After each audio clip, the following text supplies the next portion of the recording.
Então, caiu pra gente no suporte aqui, exatamente, um Passat 2006, motor FSI. E o dono do carro, ele comentou que o carro estava em perfeito funcionamento. Do nada ele começou a sentir perda de desempenho, o carro começou a ficar um pouco mais fraco, enfim, umas retomadas. Uhum. E ele resolveu levar na oficina para fazer o diagnóstico.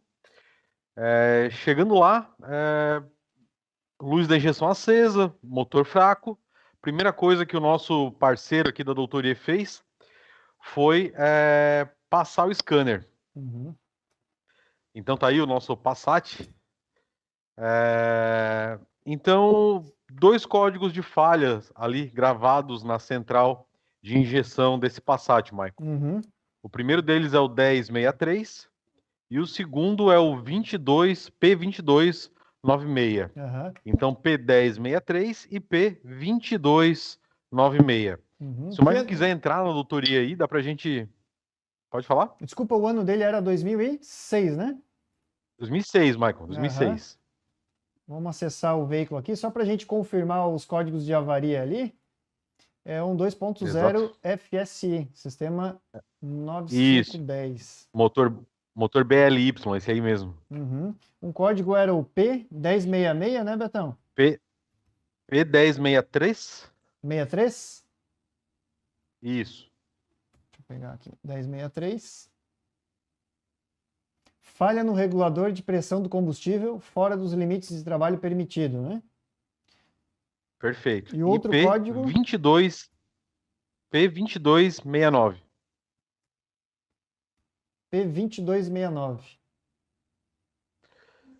Ah, Opa, peraí. É o 2296. Vou pegar aqui. 2296, 96, se eu não me 96, engano. isso. Isso, aí.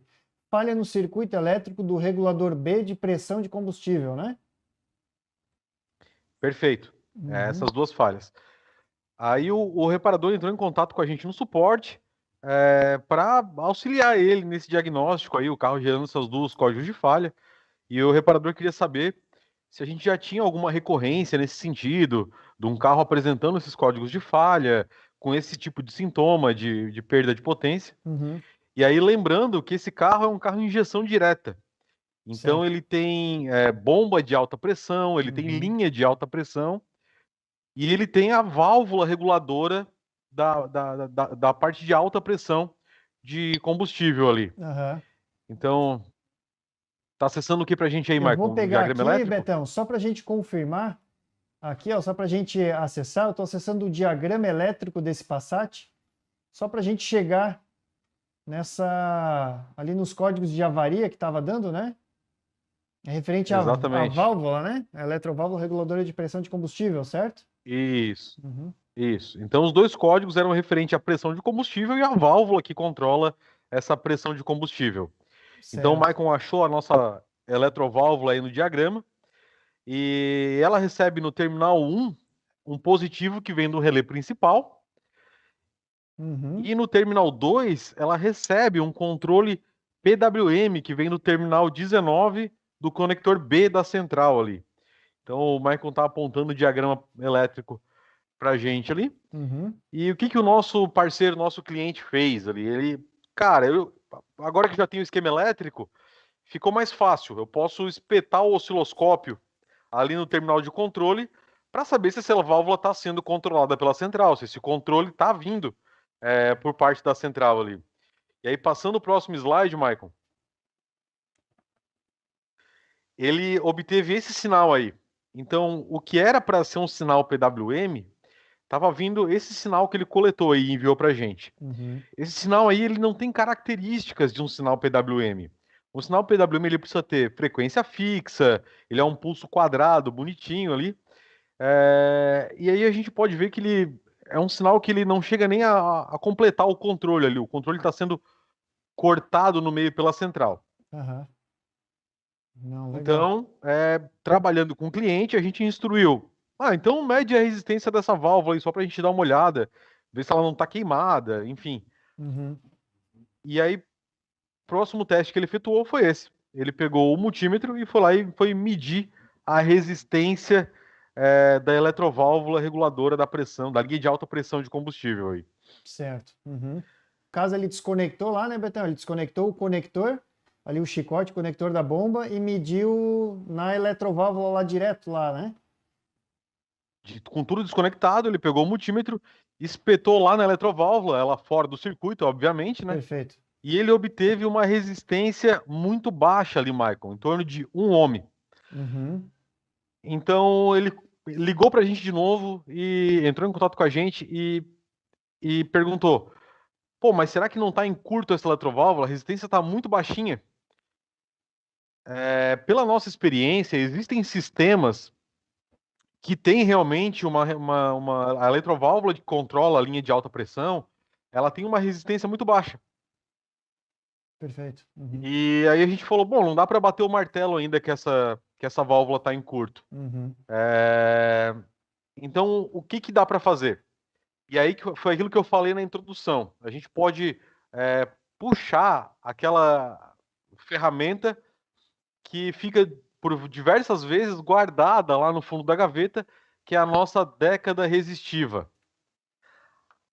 O que é a década resistiva? Até eu acho que você tem uma aí, né, Michael? Tenho, tenho. Aham. Eu Vamos pedi pedir pro para o Michael Batman separar uma aí mostrar pra aqui gente para gente, mostrar. ó. Essa é a famosa década resistiva. Muitas vezes fica na gaveta, né, Betão? Pegando mofo aí e a galera não usa, mas é uma baita de uma ferramenta para ter no dia a dia, né? Exatamente. Então, o que o nosso cliente. Então, vamos lá. Para que serve essa década? Essa década, ela é nada mais do que uma resistência que ela é calibrada ali. Você pode botar a resistência que você quiser. Então, o Batman está ajudando a gente ali. Ele está variando a resistência. Ele botou 2 ohms. O nosso multímetro está lendo aproximadamente. Agora ele botou 4 ohms ali, 4 ohms. Pode colocar para a gente aí 20 ohms, Batman, para a gente dar uma olhada. Ele vai apertando ali e selecionando qual o valor de resistência que ele quer. Então você pode ver ali que ele selecionou 20 ohms na década e o nosso multímetro que está medindo essa década resistiva, ele está medindo 21,8, um valor muito próximo. Uhum.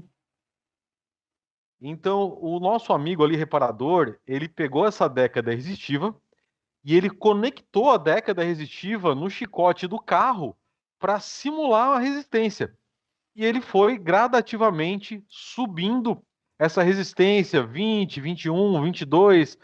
E ele percebeu, Michael, que quando ele chegava em torno de 30 ohms, quando ele selecionava uma resistência na década ali de 30 ohms, ele monitorou com o osciloscópio e o sinal PWM ficava perfeito. Ficava um controle bonitinho PWM como deveria ser. Olha só. Nessas condições, ele conseguiu apagar o código de falha Uhum. e o código de falha não retornou, com a década resistiva simulando ali uma resistência mais alta. Então, qual que é a conclusão que a gente tem disso tudo, Michael? A gente pode concluir que quando a resistência estava em 30 ohms, ela atingiu a resistência aproximada que a eletroválvula reguladora de pressão de combustível deveria ter. Uhum. Então a central entendeu, puta, agora poxa, agora a peça lá é a peça de aplicação correta. Então o reparador ele conseguiu condenar a eletroválvula que estava lá no veículo com esse teste. Ele simulou uma resistência maior, ele viu que o sinal estabilizava, ficava perfeito, e que com a válvula, a resistência da válvula é muito baixa, essa válvula estava em curto. Não, olha só, Betão, que coisa, né? Então, se o Batman, o Robin, né? Se o Robin puder botar aqui a imagem do diagrama, Robin. Então, Betão, né? Só para a galera entender, o que o pessoal fez foi, o pessoal da oficina, né? Ele retirou essa eletroválvula, né? No caso, desconectou o conector da eletroválvula e tanto no terminal 2 quanto no terminal 1, lado do chicote, o pessoal lá da oficina, o nosso cliente, lá o nosso reparador, né? Ele colocou ali a década resistiva, então, né, Betão? E ali é que ele aplicou a resistência, né? Perfeito, Michael. Ele tirou a eletroválvula do circuito e substituiu a eletroválvula pela década resistiva. Uhum. Não, legal. Então quando a década atingiu 30 ohms ali, ela entendeu que era como se fosse a válvula em perfeito funcionamento conectada no circuito. E por isso o controle passou a vir perfeito ali como deveria vir. Então, Então, através de uma análise simples aí com a década resistiva, ele conseguiu condenar a válvula que estava instalada no carro ali, porque ela estava em curto, ela estava com uma resistência de 1 ohm, sendo que a resistência correta para essa válvula era em torno de 30 ohms ali. não, legal, legal. E até é bem comum, né, Betão, que nem tu comentou também, algumas eletroválvulas dessa que a gente já pegou em campo, tanto de veículos mais velhos quanto de veículos mais novos, a resistência é bem baixa mesmo, né? Boa parte de alguns veículos que a gente já pegou com injeção direta, essa eletroválvula que controla a pressão de combustível da bomba de alta ali é uma resistência baixa, né? Eu até, Betão, só para Exato. colocar aqui, até para a galera ver, a gente tem uma bomba Bosch aqui aplicada nos veículos Ford. Eu vou pedir para o Batman medir essa resistência aqui para a gente dessa eletroválvula, Betão, só para a gente poder ver junto aqui. Né? É também uma resistência que ela dá bem baixa, bem próxima, praticamente quase que um curto ali, que nem você comentou ali da outra, né? Então, ó, aproximadamente 1 ohm aí, né? A eletroválvula ali. Então, como eu estava comentando ali durante a dica, uma resistência baixa desse tipo de válvula não necessariamente quer dizer um problema. Existem vários sistemas, como carros da linha de injeção direta da linha Peugeot e Citroën, o próprio Ford que você comentou aí. Uhum. Algumas válvulas elas têm realmente uma resistência baixa. Então não dá para a gente bater o martelo que a válvula está em curto, a válvula está danificada, se a gente pegar uma resistência baixinha ali. Perfeito. E às vezes até o corpo da bomba, tudo, né? É o mesmo, tudo, só que vai variar essa aplicação, né? Da eletroválvula em si, da bomba, né? E até para colocar aqui, né? Para somar junto com o pessoal que está assistindo a live, falando um pouquinho da década resistiva ali, né, Betão? Ela é uma ferramenta que você consegue aplicar em diversos sistemas do veículo. Até mesmo, por exemplo, vou fazer um teste aqui do sensor de temperatura para verificar se o circuito está variando a temperatura, se está ligando o eletroventilador, por exemplo. Eu consigo ir lá retirar o sensor de temperatura da água, colocar a década resistiva e eu fazer ali a simulação de resistência no lugar do sensor, né? Eu coloco a década lá no lugar do sensor, como se a década fosse aquele sensor de temperatura, consigo fazer essa variação para verificar como é que está o ponteiro lá no painel, verificar como que está a variação de temperatura, tanto para o scanner, né, quanto ali para o painel do veículo, né, fazer o acionamento do eletroventilador, variando essa temperatura. Sensor de nível de combustível também, né, Betão? Para eu simular ali, simular uma reserva, meio tanque, tanque cheio, eu consigo aplicar a década resistiva e consigo fazer essa variação aí também, né? Sem precisar, por exemplo, eu não preciso tirar o copo da bomba lá do tanque, né? Só desconecto ali e faço essa verificação com a década resistiva diretamente pelo chicote, né? Perfeito.